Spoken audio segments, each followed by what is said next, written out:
Hello, I'm Mark Hanson. I am the founding director of Interfaith at Augsburg, an institute to promote interreligious leadership.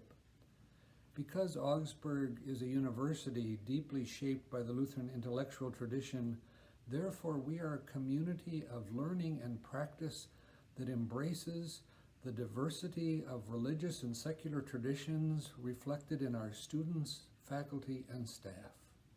In this time of social isolation, I think we yearn to be a community of diversity that still finds ways to come together, to support one another, and to serve the common good. Today we will hear from Augsburg's 3 Interfaith Fellows. These 3 are community practitioners who come onto campus when the campus is open, and they speak to classes, they meet with students, they speak in interfaith convocations.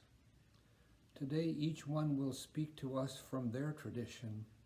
They will offer us insights, wisdom, practices that can calm us, give us a sense of courage, and a sense of community of diversity coming together as we navigate our way through troubled times. So we welcome today Bussho Lahn, Zen Buddhist Priest, Stedman, Secular Humanist, and Ger Vang, Hmong Spiritual Healer and Shaman. Thank you, good friends, for being signs of hope amongst us. Good day, friends. My name is Bussho Lahn, and I'm one of the Interfaith Fellows here at Augsburg, and I thank you for offering me your attention for a few moments. I know we're together existing in a time of great upheaval. We are living through a global pandemic.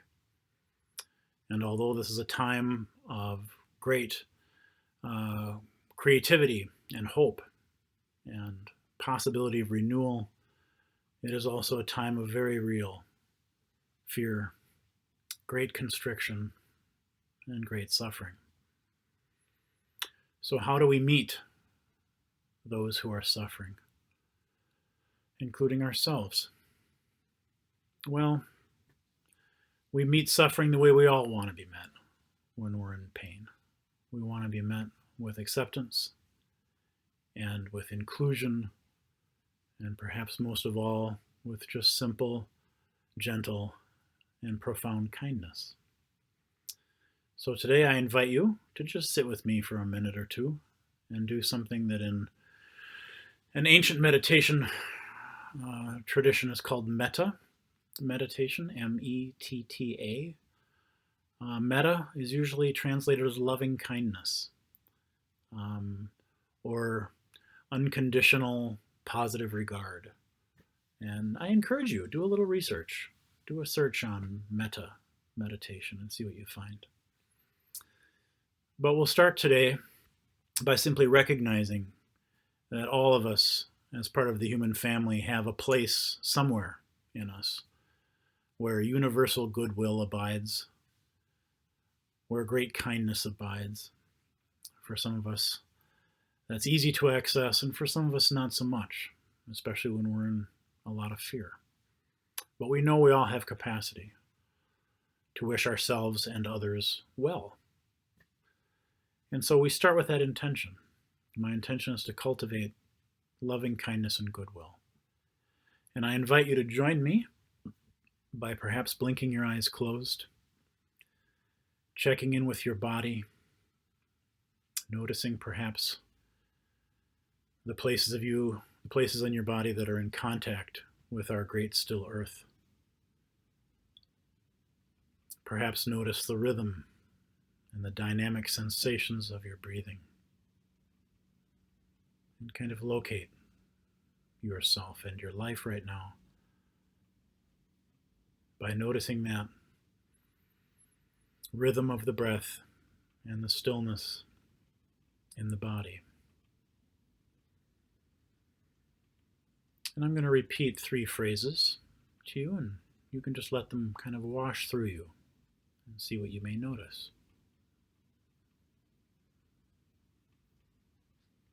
May we all be happy and healthy.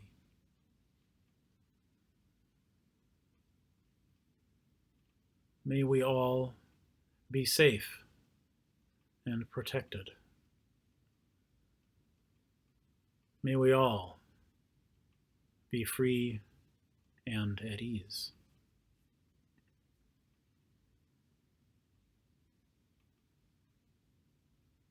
May we all be happy and healthy. May we all be safe and protected. May we all be free and at ease. Through simple repetition and through the practice of connecting these beautiful aspirations with our emotions, we do learn to discover the part of us that already carries universal goodwill. And by giving it this kind of conscious attention, we can help it to grow. And then it becomes an offering, a very real offering for all of those that we encounter who are in pain and who are suffering, again, including ourselves. So I encourage you to find some version of this simple practice. Repeat it out loud, repeat it in your thoughts, marry it to your hand washing, something like that. Simple phrases have the power with repetition and with intention to change the human heart. Regardless of our faith tradition, regardless of our relationship with the pandemic, we all have the capacity to become even a little bit kinder during these times. And I encourage you to play with this idea and see what it might do for you. And I remind you of how together we are. Indeed, we are all in this together. So what you do in the face of your own suffering matters to me because it affects me. And so each little bit of your experience, each little bit of your suffering or your fear that you meet with tenderness and kindness ripples out and touches all of us. So I thank you for your attention. I thank you for letting me sit with you for a minute or two. And I hope to see you soon, dear friends. Blessings to us all. Hey everyone at Augsburg. I hope this finds you safe and well. For those of you I don't know, my name is Stedman. I am an Interfaith Fellow at Augsburg, and I wanted to offer just a few words from my perspective as a secular humanist on the COVID-19 crisis and all of the impact it has had on our world and society. We find ourselves in a moment of great uncertainty right now, and uncertainty is something that we really struggle with as human beings. Certainly, it's something I struggle with.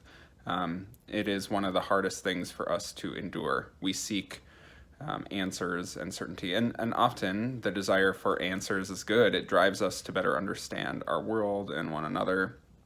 The pursuit of knowledge is greatly valuable. But discomfort with uncertainty can get us into trouble. It can cause us to seek easy answers. It can drive us apart. It can, in moments when we find ourselves unable to live in the tension of uncertainty, that often makes those moments a lot harder. And certainly, right now that has felt very true for me, and I know for a lot of people, because there's so much that we don't know about this situation. It's constantly changing as it unfolds. But I guess all I want to say is that uncertainty, while difficult and while it presents challenges and can make it hard for us to be in moments like this, it also presents opportunities. The opportunity to recognize that life is uncertain, that no matter how much we know, there's always so much that we don't, and that there is richness in that unknown, that it can drive us to reassess our place in the world and reflect on our responsibilities to one another. And certainly that has been true in this moment right now, as profoundly difficult as it has been for many of us. I also know that it has given us a lot of perspective on things that we took for granted, on what is important, how we should treat one another, what we do when things like this happen, and in particular, how we treat the most vulnerable in our society and in our world. And so in the unknown, here, we have an opportunity to sort of reassess the way that we live, the way that we are in community with one another, and reflect on how we want to treat one another. And so that's something that I have been thinking about a lot lately, what my responsibility is to my community, to Augsburg, and how we can be together even as we are separated. And so I appreciate this opportunity to share a few words with you, and I am available if any of you are looking for support or resources. Please reach out to me or any of my colleagues. We are here for you. I hope you take care of yourselves, and you are on my mind. Thanks. Hello students, professors, and administrators. I'm doing this video for many of you because of the current situation, and we all cannot be in campus together.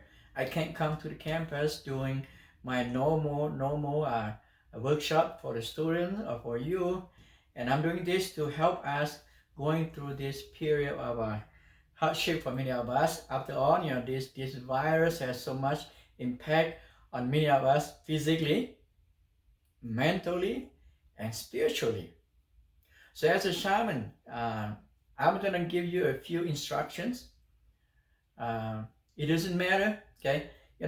What is your faith? You can practice Buddhism, you can practice Christianity or all the religion, and you can do what I'm going to share with you here. In Hmong practice, Hmong spiritual practice, the red cloth here is very, very powerful. So what you can do in here is at home, you can take a piece, red thread, or a piece of cloth, and turn it into a thread here and tie onto your wrist, whether on left or right, doesn't matter. If you are a person at home and you don't have anybody to be tie this for you and don't say anything, you can do it to yourself. When you do it to yourself, what do you do? What do you say now? You say you can ask your ancestors for blessing. You can ask the spirits of the land. In Hmong, we call Tichute for blessing and protection for you. You can do that. Now, how long this is going to be on your wrist? As long as this virus is not contained yet, then you can just leave it there. Now, is this guaranteed? Let me tell you, no, it's not guaranteed, because spiritually, either a shaman cannot guarantee. I cannot even guarantee my own safety when I go out. So you have to use common sense that this is gonna make your mind feel at peace. That you know what, you at least you get spiritually. At least you are spiritually protected. Okay. Now that's very, very simple. Now, if you know somebody who is a shaman can also tie this for you too. Or the spouse can tie to the other spouse. You can tie to your own children. Okay.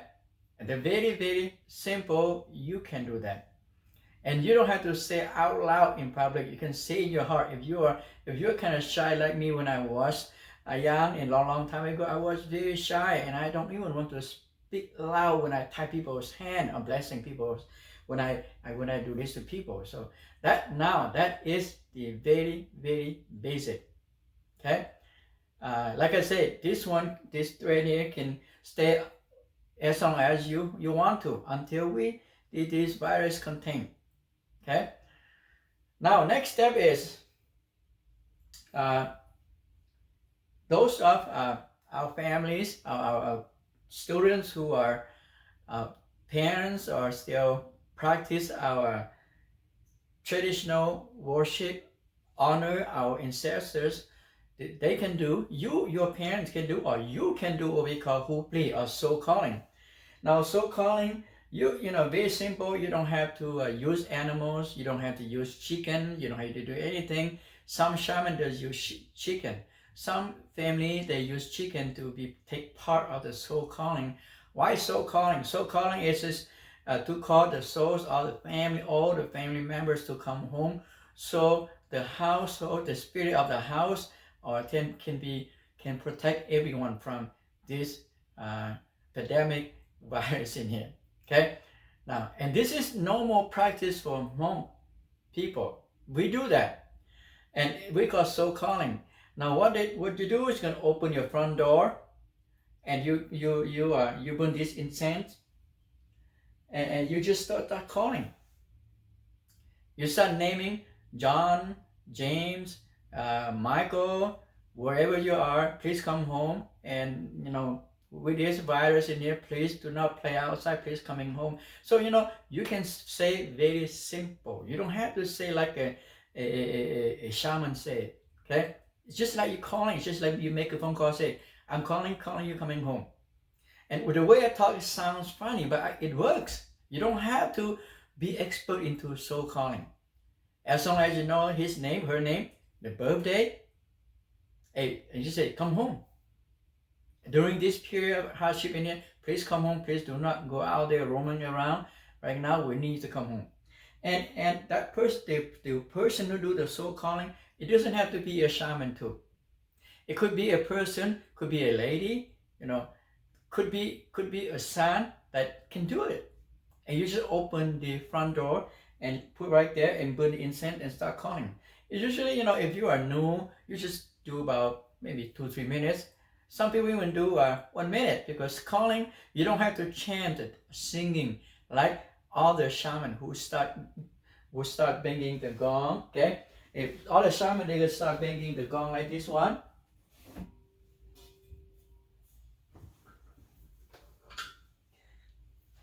Some shaman, they're gonna open the door and they're gonna use this gong. They're gonna start calling. So when they start doing this, the gong mean also it's just like a signal.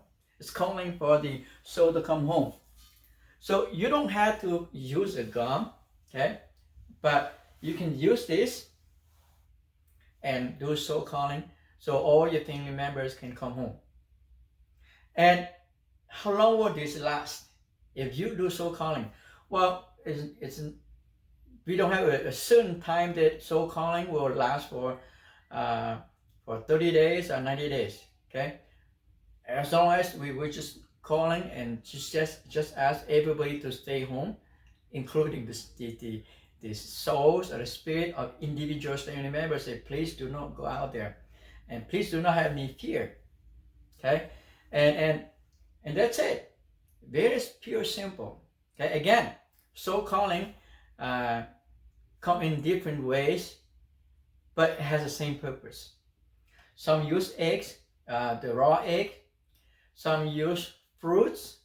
Some use a rooster. Some just speaking. Open the door and just burn 3 incense and just calling. So there's no particular way is the right way. The thought and the message is the most important. Okay, so this is what I share with you today. Now, if any one of you at home, you feel like you need my help, you need to reach out to me. You say, Ger, what can I do? I feel I am emotionally drained. I'm spiritually drained, and what can I do? Because this virus in here, even though it's so far away, but I see too much on the news, and it's gonna drain my energy. Call me, okay? You don't have to come see me. Just call me. I will provide my phone number, my email at the end of this video, and you can call me, and we can do consulting over the phone. It doesn't cost you anything. Just call me, because my job my responsibility as a shaman is to make sure you are healthy during this period of time. Okay, and everybody, prayers that this virus and then go away or contain as soon as possible. We find the medical experts get the vaccine. Now, that is my recommendation today. Now, if anybody who happen to get sick because of the virus, now seek professional help right away.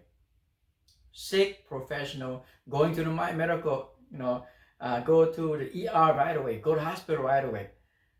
The shaman can do afterward, or they can do from home. Don't just say, I want to see a shaman first before I go to the hospital, okay? Especially my Hmong families out there, if you watch this video, a shaman will do a lot of things to help you, but physically, a shaman cannot fix the virus inside of that person's, so you gotta seek medical help immediately. And a shaman can help spiritually to intervene in the spiritual side. So today, I give you these basic instructions in here. And next 2 videos, I want to give you a little bit more the next steps. If you feel more, say, well, I need more protection, then I will next videos. As soon as I get the other videos coming out, I will send to you all. It will not be long, so all of you feel protected. Again, if you ever need help, reach out to me or any Hmong shaman out there. They will be there to help you. If you can't reach out them, you can reach out to them. Call me. Okay, doesn't matter where you are. Your safety is our main goal, and being healthy and stay healthy. Okay. So meanwhile, stay positive. Have a nice day, and look forward to send you another video next time.